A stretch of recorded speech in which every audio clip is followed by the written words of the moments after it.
첫 번째 사건은 회당장 야이로의 딸을 살리신 이야기와 또 하나의 사건은 12해 동안 혈증으로 고통을 당하고 있었던 여인을 고치신 내용입니다.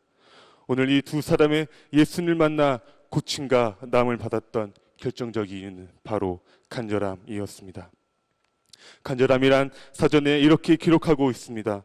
마음속에서 우러나와 바르는 정도가 매우 절실하다. 오늘 밤 본문 말씀을 통해 이 간절함에 대해서 함께 나눠보도록 하겠습니다. 첫 번째, 가난의 간절한 믿음이 죽은 딸을 살게 하는 기적을 보게 하였습니다. 한 간원이 예수님께 간절하게 말씀드린 간구가 본문 18절 말씀에 이렇게 기록되어 있습니다. 예수께서 이 말씀을 하실 때에 한 관리가 와서 절하며 이르되 내 딸이 방금 죽었사오나 오셔서 그 몸에 손을 얹어 주소서.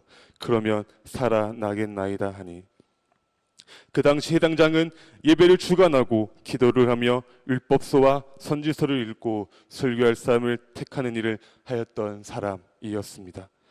해당장은 사회적으로 상당히 권위가 있고 위험이 있는 위치에도 불구하고 그의 딸을 살리려고 하자 권위라는 이치를 아랑곳하지 않고 예수님께 나와 겸손한 모습으로 절하며 간구하는 모습을 볼 수가 있습니다. 주님께 나올 때 어떠한 모습으로 나와야 하는지를 아주 잘 보여주고 있습니다. 바로 겸손과 간절함입니다. 하지만 해당장은 야이로는 높은 신부님에도 불구하고 예수님께 찾아 나오는 겸손의 모습을 보여주고 있습니다. 또한 간절한 마음으로 예수님께 간구하는 모습을 볼 수가 있습니다. 또한 첫 번째, 그가 예수님께 전하는 말 속에 그의 겸손이 나타나고 있습니다. 그는 간절한 마음을 가지고 예수님께 나왔습니다. 또한 그는 겸손한 자세로 예수님께 절하였습니다. 예수님께 은혜를 얻으려고 하는 자들은 주님에게 겸손한 마음을 드려야 합니다. 두 번째로 그가 말하기를 이렇게 고백하고 있습니다. 내 딸이 방금 죽었사오나 오셔서 그 몸에 손을 얹어 주소서. 그러면 살아나겠나이다. 간원의 큰 믿음을 볼 수가 있습니다. 또한 성장한 믿음의 고백인 것을 볼 수가 있습니다. 해당장은 예수님이 어떠한 분인지를 분명히 알고 있었던 사람이었습니다. 우리가 구하고 간구하는 분이 어떠한 분인지를 분명히 알고 구해야만 합니다. 회당장은 예수님이 죽은 자를 살리시는 능력이 있고 있는 것을 분명히 알았습니다. 아니, 믿고 있었습니다. 그렇기 때문에 이러한 믿음의 고백을 할 수 있었던 것입니다. 예수께서 이르시되 나는 부활이요 생명이니 나를 믿는 자는 죽어도 살겠고 무릇 살아서 나를 믿는 자는 영원히 죽지 아니라이니 라는 요한복음의 말씀처럼 주님은 생명이십니다. 오늘 야이로는 그것을 믿는 간절함이 있었던 것입니다. 두 번째, 한 여인의 간절함이 예수님을 만난 후 12해 동안 알아온 혈류병을 고침받는 기적을 경험하였습니다. 간절함으로 예수님께 나온 여인은 본문 22에서 21절 말씀 보시게 되면 12해 동안이나 혈류증으로 앓는 여자가 예수에 들어와서 그 고돌가를 만지니 이는 제 마음에 그 고돌만 만져도 구원을 받겠다 함이라. 예수께서 돌이켜 그를 보시며 이르시되 딸아 안심하라 내 믿음이 너를 구원하였다 하시니 여자가 그 즉시 구원을 받으리라 고 말씀하시고입니다. 레이기의 정결 규례에 의하면 혈류증은 월경하는 여인의 부정함과 동일하게 부정한 것으로 간주되어 사람들과의 접촉이 금지되었습니다. 그 여인은 예수님의 능력에 대하여 큰 믿음을 가지고 있었습니다. 그녀의 병은 다른 병자들이 하는 것처럼 예수님께 고쳐달라고 공견하게 말할 수 있는 그런 병이 아니었습니다. 그러나 그녀는 예수님께 흘러넘칠 정도의 충만한 치유의 능력을 갖고 계시다는 사실을 알았고 그 거듭만져도 나을 것을 믿고 있었습니다. 예수님은 여인의 큰 은총을 베푸셨습니다. 주님은 그의 치유 능력을 막지 않으시고 환자에게 흘러가도록 내버려 두셨습니다.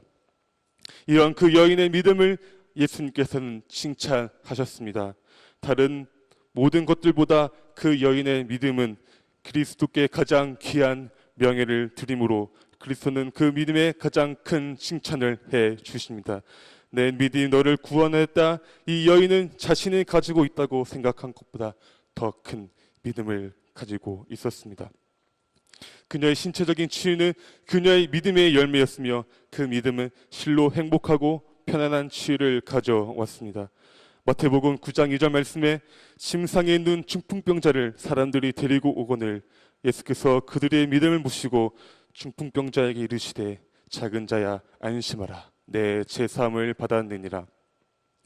중풍병자의 간절함이 제사함을 받는 기적을 보았습니다. 오늘 말씀의 결론입니다. 갈리와 혈류병의 여인의 믿음은 유대 규례에 어긋나는 공통점이 있습니다. 모든 유례를 결례는 어기는 것입니다. 그러나 이들은 이 규례를 넘어 예수님께 나아가고 있습니다. 이것이 이들의 믿음이었습니다. 자신의 처한 어려움을 해결해 주실 예수님께 나아가기 위해서는 자신의 처한 환경과 문화와 율법의 울타리를 넘어가는 것입니다. 갈리가 다른 사람들의 시선과 평가를 두려워했다면 예수님께 무릎을 꿇을 수도 이런 무리한 부탁을 할 수도 없었을 것입니다. 여인이 자신에게 돌아올 손가락질을 두려워했다면 감히 예수님의 옷자락을 잡을 수 없었을 것입니다. 그러나 이들의 예수님을 향한 믿음이 이 모든 것을 이기고 자신의 한계를 뛰어넘어 예수님께 나아올 수 있었습니다. 예수님도 이를 보셨고 그러기에 여인의 병도 낫고 죽었던 딸도 살아날 수 있었습니다. 때로는 우리의 신앙이 마치 죽은 소녀와 같다고 느낄 때가 있습니다. 한때는 하나님을 향한 열정이 있었고 뜨거움이 있었고 세상을 바꿀 수 있을 것 같은 믿음도 있었는데 아는 것은 많아졌지만 더 이상 열정도 믿음도 없는 것 같을 때가 있습니다. 더 이상 믿음도 사단과 악한 영들은 우리를 주변에서 곡소리를 하고 슬픈 피리소리를 불면서 우리들의 죽음을 기뻐하고 있습니다. 그리고 우리가 자고 있다고 선포하신 예수님을 비웃기 시작합니다. 그러나 아무런 소망이 없는 그때에 우리 손을 잡아주신 분이 바로 예수님이십니다. 달리다금 일어나라고 말씀하실 때 우리에게 새 힘과 새 희망이 솟아납니다. 우리를 일으키시는 예수님의 손을 잡고 우리는 다시 일어나야 합니다. 그리고 새로운 믿음으로 우리의 한계 너머에 계시는 그분을 향해서 믿음의 발걸음을 내딛어야 합니다. 그러면 그 너머에서 우리는 지금까지 알지 못했고 경험하지 못했던 새로운 하나님을 만나게 될 것입니다. 오늘 아침 이런 기대함을 가지고 믿음으로 주님 옆에 나아가는 은혜의 시간이 되시기를 주님의 이름으로 간절히 소원합니다. 다 함께 기도하시겠습니다. 오늘 말씀을 통하여 간절함으로 예수님을 찾아온 두 사람의 믿음처럼 우리 등마루 온 성도님들의 간절한 믿음이 예수님을 만나 구원을 받은 해당장의 딸과 12해 동안이나 혈류병 앓았던 여인처럼 우리 모든 등마루 성도들의 가정 가운데 구원의 역사, 회복의 역사가 이 시간 일어나도록 성령님 임자하여 주시옵소서. 정교인 수련회가 얼마 남지 않았습니다. 수련회 준비하는 모든 손길들을 기억하여 주시옵소서. 이 모든 말씀 살아계셔서 역사하시는 예수님 이름으로 기도드립니다. 아멘.